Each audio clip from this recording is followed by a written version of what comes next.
Assalamualaikum warahmatullahi wabarakatuh. Selamat datang di channel Ari Berbagi Ilmu Farmasi.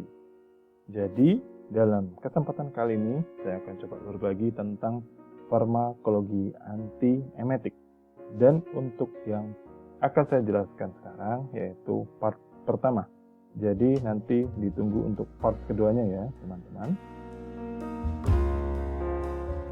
Baik, jadi mual dan muntah dapat didefinisikan sebagai berikut.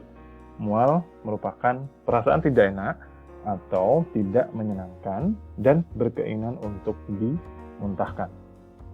Muntah adalah ekspulsi kandungan lambung melalui mulut yang disebabkan kontraksi berkelanjutan dan kuat pada otot-otot abdominal dan diafragma.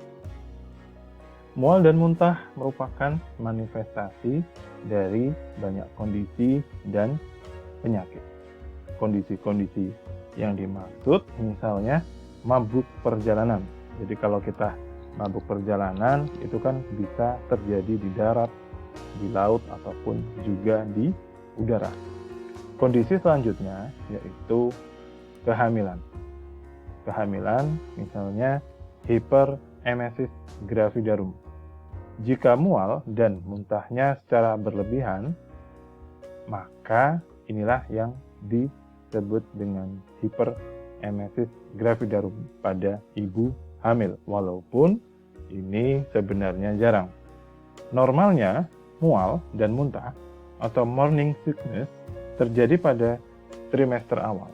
Namun, jika terjadi sepanjang hari, setiap hari, dan berlebihan, maka akan muncul potensi dehidrasi, gangguan elektrolit, dan penurunan bobot badan pada ibu hamil. Penyebab hiperemesis gravidarum belum diketahui dengan pasti, namun dikaitkan dengan adanya HCG atau Human Chorionic Gonadotropin. HCG merupakan hormon yang dihasilkan oleh plasenta sejak trimester pertama kehamilan dan kadarnya terus mengalami peningkatan sepanjang masa kehamilan. Mekanisme mual dan muntah. Terjadinya muntah tentunya melibatkan pusat muntah atau vomiting center yang menerima respon dari stimulasi sistem korteks, sistem vestibular yang tidak seimbang, perifer melalui saraf-saraf sensorik, serta stimulasi pada chemoreceptor trigger zone atau disingkat CTZ. Vomiting center atau central pattern generator berada pada formasi retikular medula. Emesis dikoordinasi oleh CTZ yang berlokasi di area postrema, lantai ventrikel keempat, medula oblongata. CTZ merupakan jalur neural terproyeksi sampai nucleus tractus solitarius.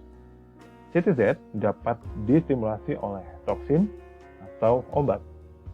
Mengapa demikian? Karena CTZ tidak dilindungi oleh tawar darah otak. Jadi, teman-teman dapat melihat di dalam gambar kiri. Jadi untuk yang diwarnai merah, ini adalah area postrema, sedangkan untuk CTZ ada di bagian samping sebelah kanan ya dari gambar atau warna merah ini ya. Lalu di bawah area postrema ada nucleus tractus solitarius. Penyebab emesis dapat dipengaruhi oleh faktor stimulasi pada beberapa wilayah otak misalnya dan wilayah perifer. Yang pertama, stimulasi sistem korteks. Misalnya, kita melihat sesuatu atau bau yang menjijikkan. Bisa juga disebabkan karena faktor emosional. Selanjutnya, sistem vestibular yang tidak seimbang yang terjadi pada mabuk perjalanan. Tidak heran jika teman-teman naik kendaraan, mobil, atau bis misalnya, masuk ke jalanan yang berkelok-kelok, ya, lalu naik turun, ya, lalu jalannya tidak teratur, itu akan menyebabkan sistem vestibular kita menjadi tidak seimbang, dan tentu saja itu yang menyebabkan kenapa kita ingin muntah, ya, dan tentunya ada perasaan mual terlebih dahulu, ya. Penyebab selanjutnya yaitu perifer, yaitu melalui saraf-saraf sensorik, misalnya iritasi pada gastrointestinal, bisa juga disebabkan karena myocardial infarction, renal, or biliary stone. Stimulasi pada CTZ misalnya dipengaruhi oleh adanya obat-obat emetogenik, racun, dan uremia. Obat-obat emetogenik adalah obat-obat yang punya kemampuan untuk menginduksi muntah. Misalnya opioid, anestesi umum, emetin, L-dopa. Kalau uremia adalah kondisi ketika kadar urea di dalam darah itu tinggi. Kita lanjutkan. Berbicara tentang mual dan muntah, tentu ada sistem yang terlibat. Artinya ada neurotransmitter dan reseptor yang terlibat. Dapat teman-teman lihat bahwa ada beberapa reseptor dan neurotransmitter yang terlibat dalam mual dan muntah. Misalnya asetilkolin dengan reseptornya yaitu reseptor muskarinik, lalu ada dopamin dengan reseptornya yaitu reseptor dopamin atau reseptor D2, lalu ada histamin dengan reseptornya yaitu reseptor histaminergik H1, lalu ada serotonin dengan reseptornya yaitu reseptor 5-HT3 atau reseptor 5-hidroksitriptamin 3, ya.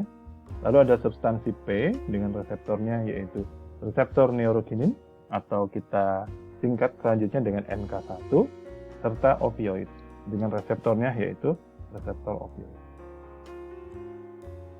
Berikut adalah distribusi reseptor dari CTZ dan vomiting center. Kalau untuk CTZ, ini reseptornya terdiri dari reseptor dopamin, reseptor serotonin, reseptor opioid, dan reseptor neurokinin 1. Sedangkan untuk vomiting center, ada 3 reseptor, ya. Ada reseptor muskarinik, reseptor serotonin, dan reseptor histamin 1 atau H1. Untuk reseptor serotonin di vomiting center yaitu 5-HT2, ya, jadi bukan 5-HT3. Untuk reseptor di vestibular nuclei yaitu reseptor muskarinik dan reseptor histamin, sedangkan untuk reseptor di perifer atau di gastrointestinal ini ada reseptor dopamin, reseptor serotonin, reseptor cannabinoid 1 atau CB1, dan reseptor neurokinin 1 atau NK1. Nah, jadi itu yang mungkin bisa saya sampaikan untuk part 1, dan nanti akan saya coba share lagi untuk part keduanya, yaitu berkaitan dengan mekanisme kerja dari obat-obat anti-emetik. Terima kasih, semoga bermanfaat. Wabillahi taufik wal hidayah. Wassalamualaikum warahmatullahi wabarakatuh.